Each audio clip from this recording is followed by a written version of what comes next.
الحمد لله وكفى وسلام على عباده الذين اصطفى أما بعد قال النبي صلى الله عليه وسلم تعلموا العلم وعلمه الناس أو كما قال رسول الله صلى الله عليه وسلم.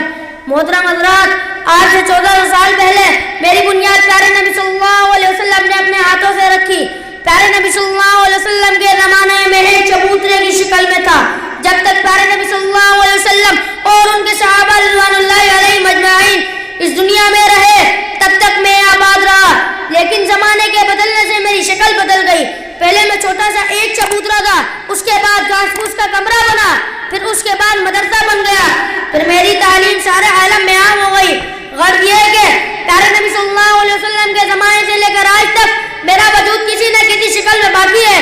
چاہے گاؤں ہو یا شہر، محلہ ہو یا بازار، ہر جگہ میں موجود ہوں. لوگوں، مجھے پہچاننے کی کوشش کرو. میں مکتب ہوں، میں صحیح تلاوت قرآن سکھاتا ہوں، میں اخلاق سکھاتا ہوں، میں پیارے نبی صلی اللہ علیہ وسلم کی سیرت اور صورت اور صحابہ رضوان اللہ علیہم اجمعین والے ایمان کی تعلیم دیتا ہوں. مجھے اچھی طرح یاد ہے کہ صحابہ کرام کا میرے ساتھ ایک خاص تعلق تھا. امت میں جب تک دینداری اور دین کا ماحول تھا اس وقت تک امت کا ہر شخص مجھ سے جڑا رہا.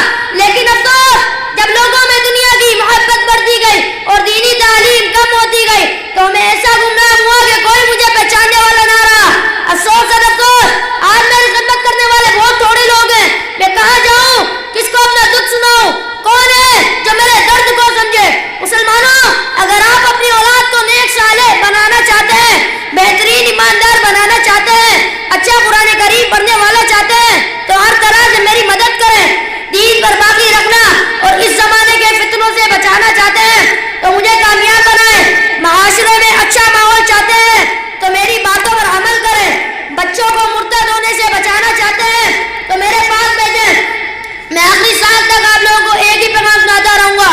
میرے عزیزوں، اللہ تعالیٰ نے انسان کو دو نعمتیں عطا کی ہے، مال اور وقت. یہ نعمتیں اللہ تعالیٰ نے اس لیے عطا کی ہیں کہ اللہ کے راستے میں خرچ ہو.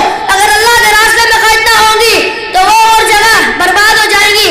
مسلمانوں کے مال و دولت کی قیمت یہ ہے کہ وہ حضرت عثمان بن عفان رضی اللہ عنہ، حضرت عبد الرحمن بن عوف رضی اللہ عنہ کی دولت کی طرح دین کے کام آئے، ورنہ آپ کا مال آخرت میں وبال جان بن جائے گا. پیارے نبی صلی اللہ علیہ وسلم فرماتے ہیں